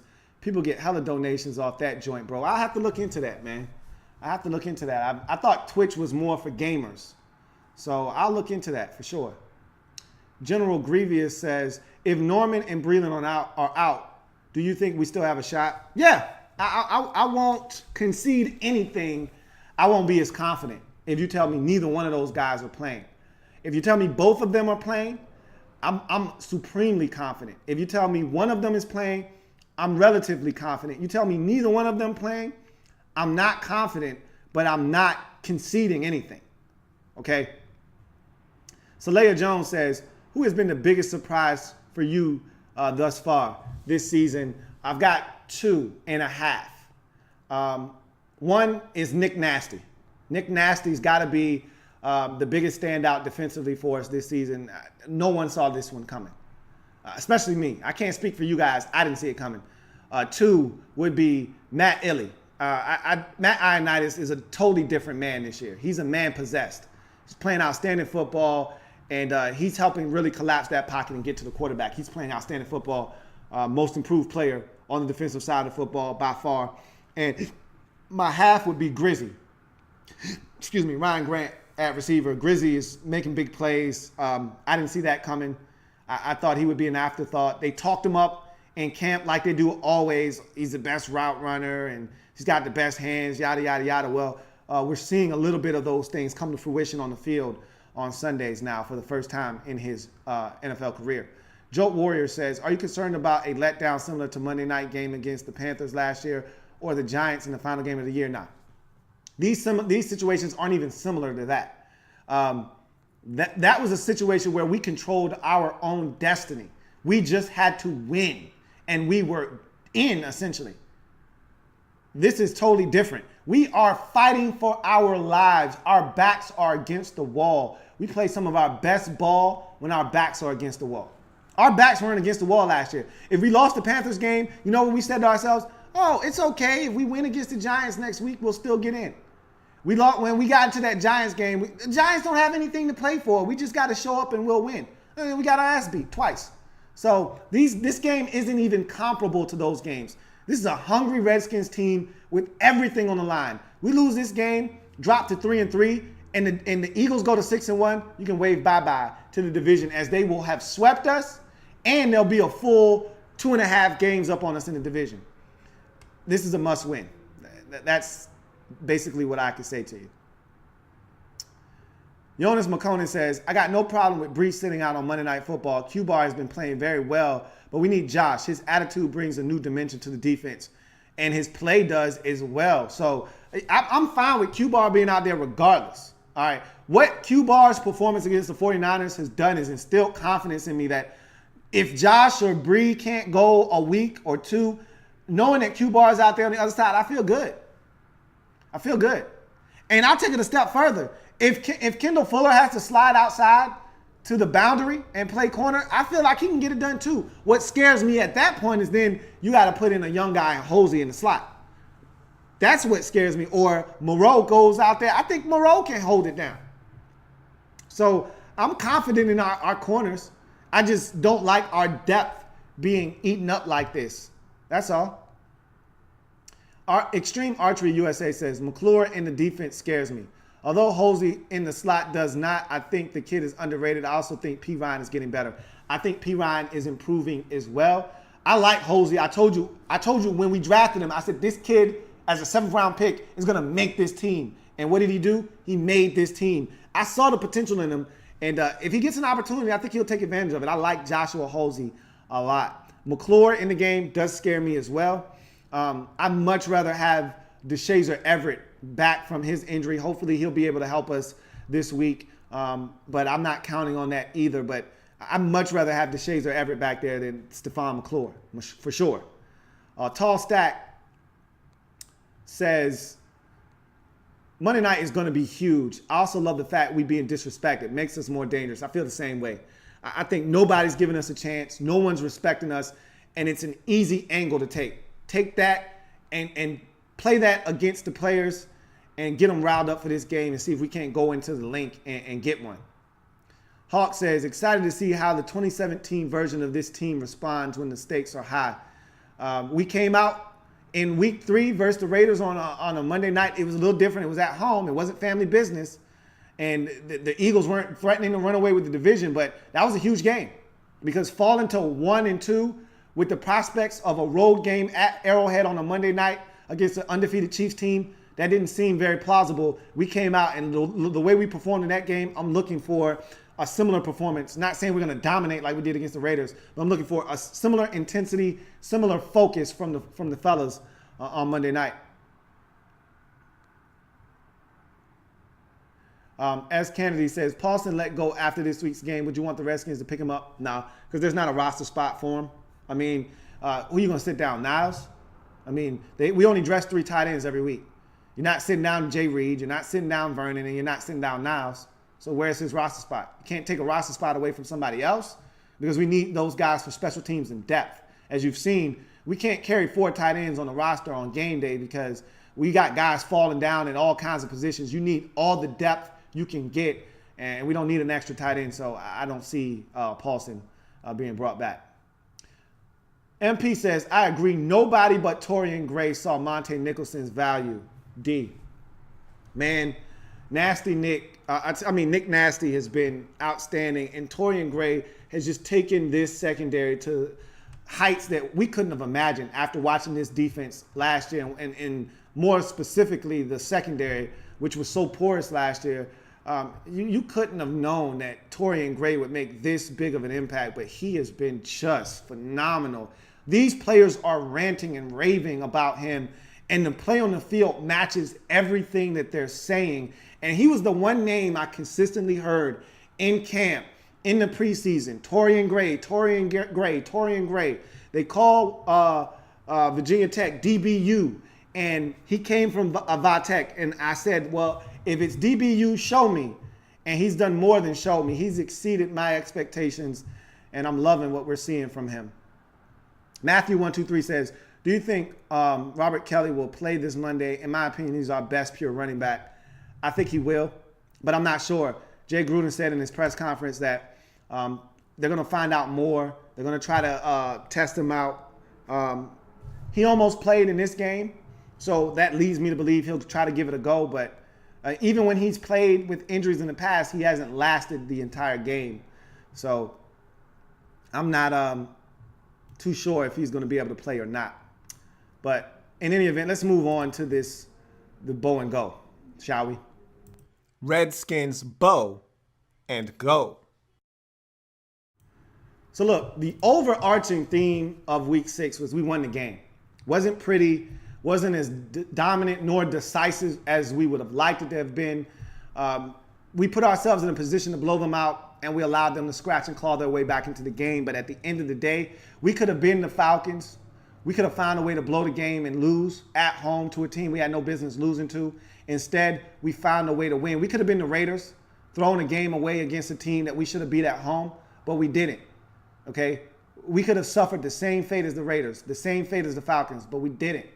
We found a way to win.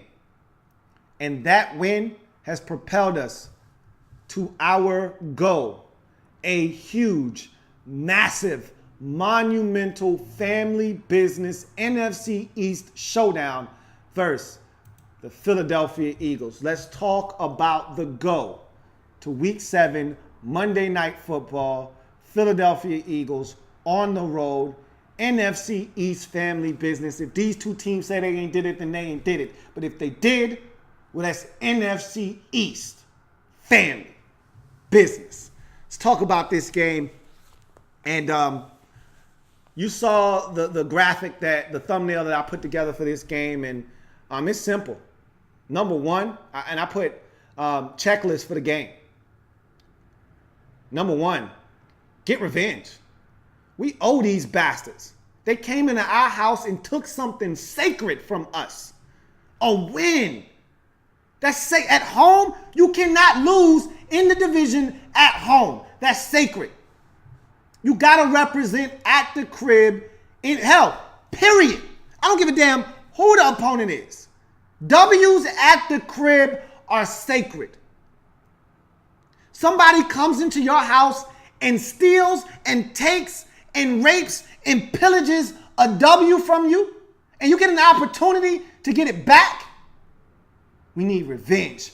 And as we all know, revenge is a dish best served ice cold. And I expect the fellas to come out and be cold-blooded. So number one, get revenge. We out for revenge, revenge, revenge.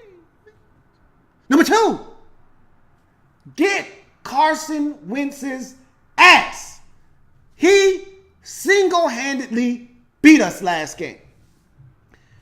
He escaped time and time and time again in that game. We had him. We almost had him. Well, almost doesn't count. Almost doesn't count. Almost don't count. Grab his ass and hold on for dear life. I don't care if you got to wait till the cavalry arrives. Do not let his slippery ass go. And we got to keep our eye on all of a sudden Nelson Aguilar's ass is acting up. He's acting a damn fool. Somebody left the damn gate open and he done came in, start playing some football. I'm happy for the young man. I'm just not happy for him this week. That shit's got to stop this week. He can pick up where he left off after this week. That shit's got to stop this week. We got to shut his ass down. Man, do we have Zach Ertz problems. We got Zach Ertz problems. God damn it. Now everybody on my block's got it. Can we stop Zach Ertz for once? Can he not have 8 to 16 catches for 100 yards and a touchdown or two versus us for once? For once. Can we just, I'm not saying stop him.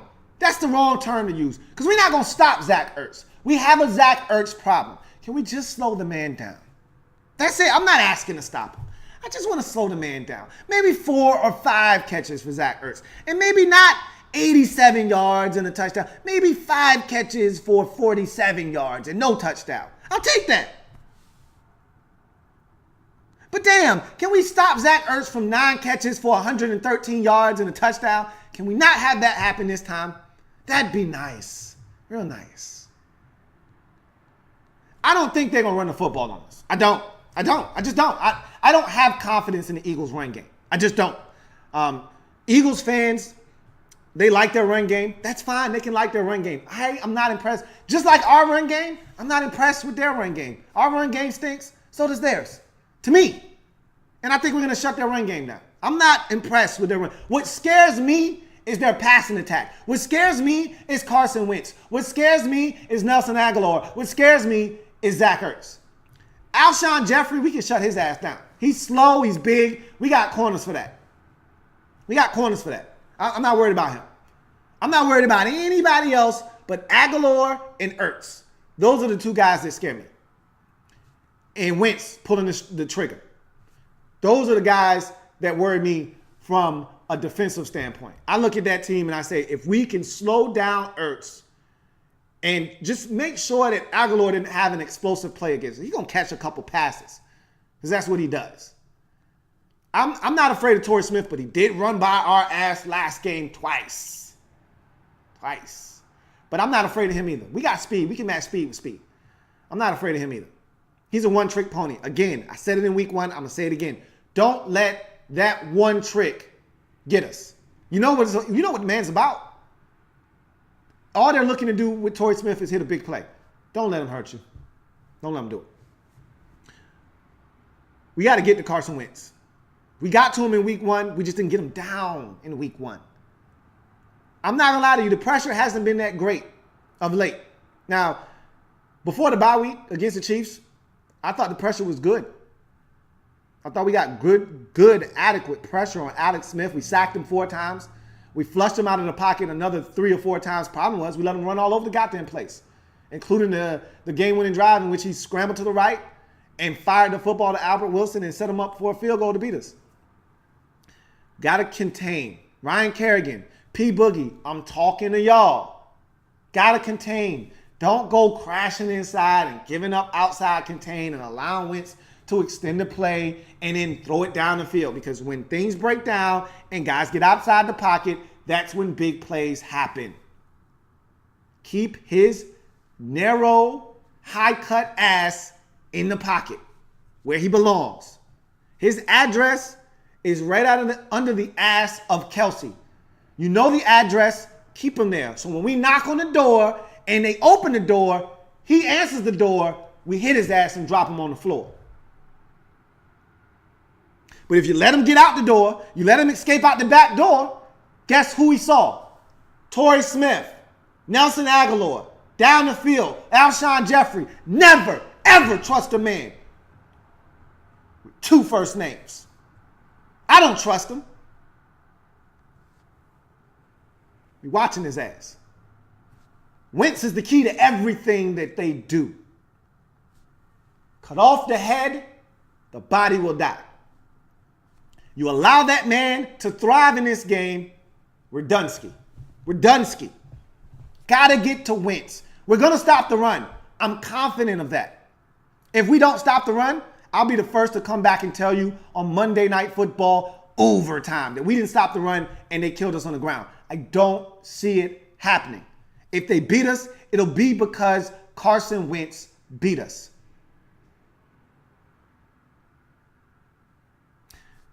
It'd be nice to create turnovers. We got him for one last time. We got him for a pick 6. I don't know if he's thrown many more interceptions since that game. I know we got him for 1. I'd love to get another one. I'd love to get 1 more up off of him. Maybe 2. 2 would be nice. I'll take a fumble for 200, Alex. I'll take one of those. Sure. I don't give a damn who gives it to me. I just want one. I'll take 1 interception, 1 fumble. We got to take care of the football. Let's segue to the offense. Speaking of which, let's start there. Got to take care of the football.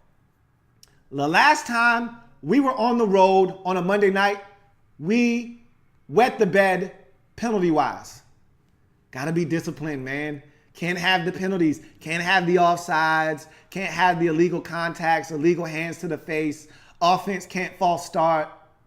Can't have illegal shifts and pre-snap penalties. Eliminate the stupid penalties and mistakes. Eliminate them.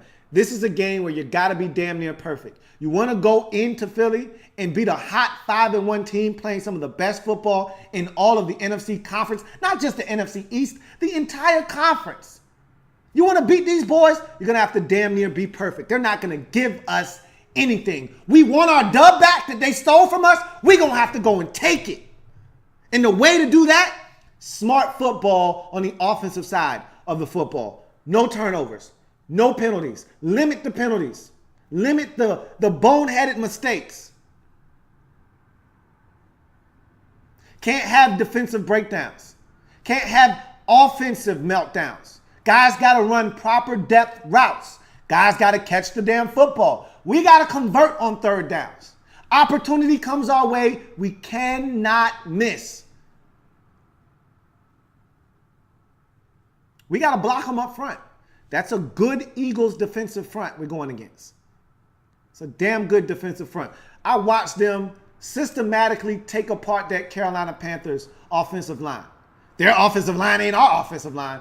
And they took us apart in week 1. This shit better not happen again. I don't see it happening again. I just don't. I don't know about you. I don't see them dominating us up front like they did in week 1. That was an aberration. Our line hasn't been that bad since. And I don't expect it to moving forward. Kirk's going to have time, and guys need to win one-on-one matchups. Nobody's afraid of this Eagles secondary. Nobody is. Okay? If the key is, if they get pressure up front, the secondary looks much better than what it really is. We supposed to be afraid of Jalen Mills? I like their rookie. Rasul Douglas, I like him a lot. Don't think for one second you can't eat Rasul Douglas ass up. Jenkins and McLeod, I like those guys, but they can get got. Jordan Reed has had a field day on Jenkins' ass before. When Kirk lit him up on Christmas Eve, the day after Christmas in 2015, when we put damn near 40 on their skull and won the division, Jay Reed has eaten their ass up before. Be nice to do it again. Their secondary does not scare me at all. Not at all. They can be taken advantage of. The key is you got to block them up front to give you time to exploit that secondary. It's a suspect secondary. They're linebackers. They can run. I'm not afraid. I'm not. This defense, they're good, but they're not great. They can be taken advantage of. They're saying the same thing about us. And it's facts. Who's going to out-execute who in this game? Who's going to out-execute who? We got to out-execute them. We got to control the pace of this game. We got to convert on third downs. We got to get off the field on third downs. We can't turn it over. It'd be nice if we can force some turnovers. Our field goal kicking situation. I don't know this new dude. I don't know him. And when I don't know you, I'm uncomfortable. Can he make kicks on the road, in Philly, hostile environment, big game situation? I don't know this dude. So let's not leave it to chance. Let's not put, I think somebody told me his name is Nick Rose. Whatever the hell his name is, let's not put this guy in a situation where he's got to win us the damn game. How about we go score 30 for the first time this season? That'd be nice. We ain't hit 30 yet. We done hit 27. We've hit 26. We've hit 27 twice. We've hit 26. It'd be nice to finally hit 30.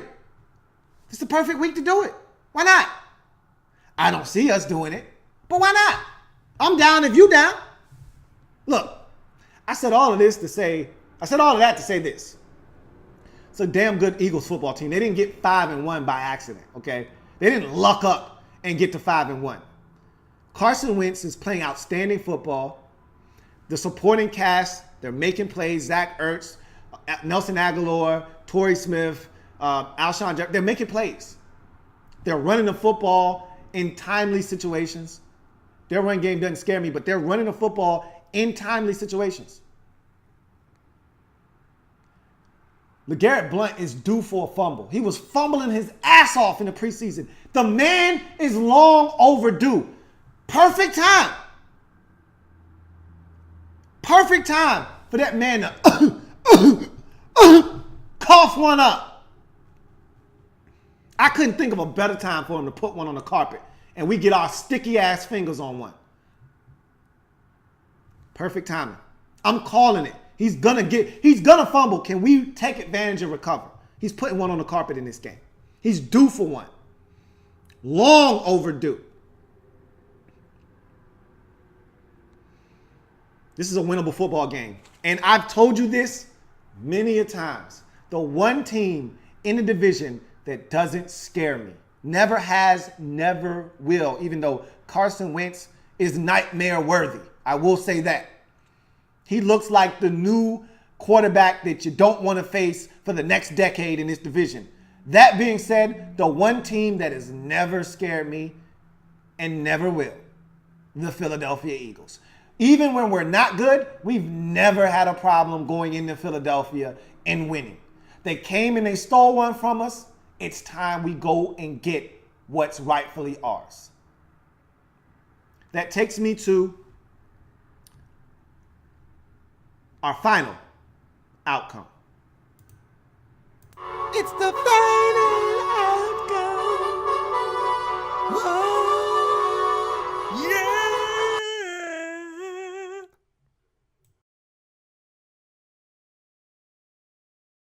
All right. So it has been confirmed. I just looked at my phone. Redskins placed Dustin Hopkins on short-term IR, so that gives him the designation to return. And in his absence, Nick Rose will take over. I don't know this dude. I'll be doing some homework on him, figuring out where he came from. Obviously, he hasn't kicked in the league before because I would have known him if he was on an NFL roster at any point. So he might have been on somebody's preseason roster. He's probably a young guy, so he's going to get an opportunity. We'll see what happens, but in any event,